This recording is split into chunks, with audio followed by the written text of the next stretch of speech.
Iran provides the weapons. Iran provides the money. Iran has been stirring this up for the best part of a decade with Houthis, as I recall. Um, Iran has leverage there. Whether or not it is actually calling the shots, I can't say. I think we should all be worried about escalation of whatever sort. You should not ever enter into some warfare lightly. People get killed on both sides, but we don't particularly want to kill Arabs in Yemen any more than we want to see people killed in the UK. I mean, that's a humanitarian view. However, Iran or its proxies, I don't know how much Iran is behind this at the moment, are testing us. And if we do not react, we will continue to be subjected to attacks on our shipping, attacks on shipping lanes, and that will impact on the whole world economy. And that is really worrying. These are our interests abroad.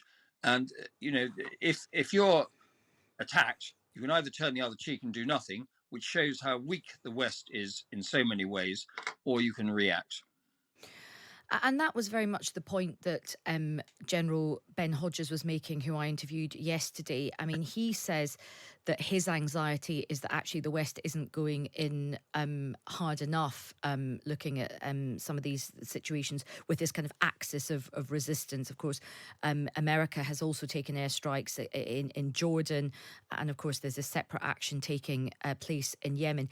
He made an argument that actually there is an argument to escalate things, particularly with Iran. What do you think about that idea, actually being more aggressive with Iran? Well, I understand where he's coming from, but I'm not in favour of it for several reasons. First is the Iranian regime, this theocratic regime, which is self-imposed and has no legitimate democratic legitimacy at all. This regime is becoming more and more unpopular, especially with young people. If we attack, and I've been to Iran, admittedly, about 15 years ago, just before the Green Revolution. What will happen is the Iranians will all swing behind the regime. So it will not be popular with Iran, with the people of Iran. I would not be surprised if the Iranians keep going like this and we keep reacting in the same way. If the Iranian regime did not actually, at some stage, and this may be totally wishful thinking, the Iranian regime may be in trouble. That's what I hear from intelligence sources in Iran, or looking at, not in Iran.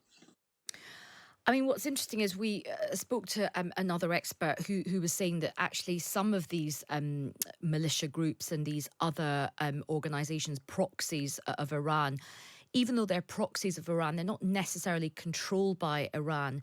And the Houthis, for example, the strikes that they're doing in the Red Sea, in that area, is actually giving them a lot of notoriety. It's bringing them quite a lot of respect and status in the local region. It's kind of, elevating them as a sort of serious force. Is there the risk that even if Iran did say to them, look, calm things down, which, we don't even know if Iran would do that, but let's say they did, would some of these groups even listen to Iran, or are they now sort of doing their own thing? Well, I think you raise a very interesting point. I can't say because I'm not there and I don't have intelligence about that. But what I would say is that Iran provides the weapons, Iran provides the money. Iran has been stirring this up for the best part of a decade with Houthis, as I recall. Iran has leverage there. Whether or not it is actually calling the shots, I can't say. And look, Lord Cameron has said that Iran will be held accountable for the support, as you say, particularly the military support it gives to Houthi figures and others.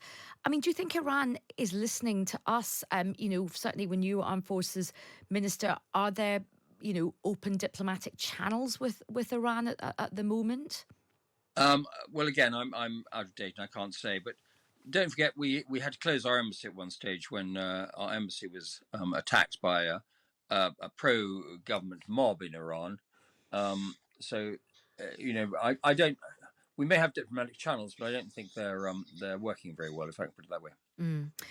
I mean, what do you think is the danger, or how do you think all of these kind of other bits of these military exercises, of course, we've seen airstrikes in Jordan and we've got these ongoing strikes in Yemen. How do you think that they might affect the conflict in the Middle East in terms of Israel? Do you think Israel is watching what's going on? Do you think Hamas is watching what's going on here? Do you think that will have any sort of interconnection?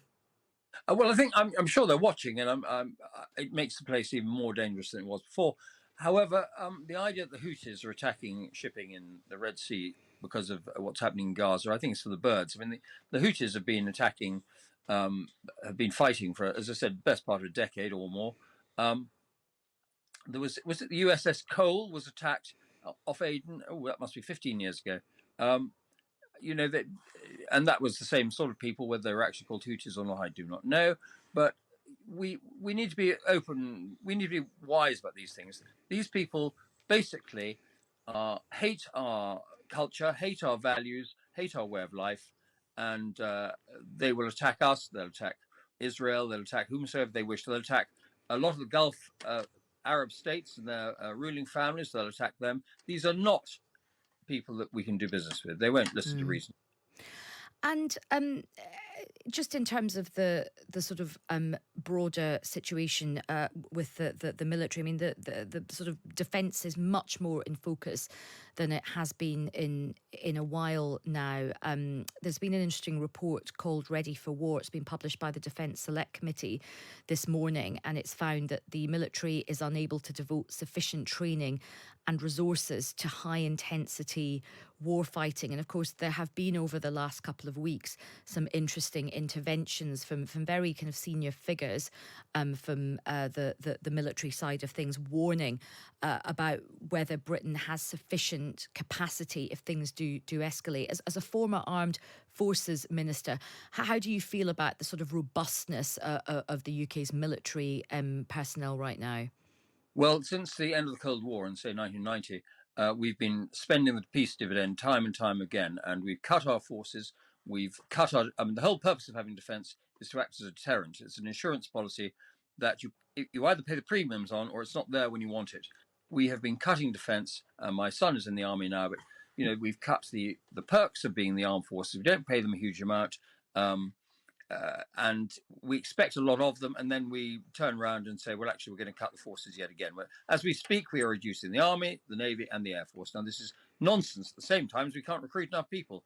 So I would suggest that it's time for a complete rethink to give the armed forces a proper base in society, to spend money on them, not see them as an easy way, defence as an easy way of saving money.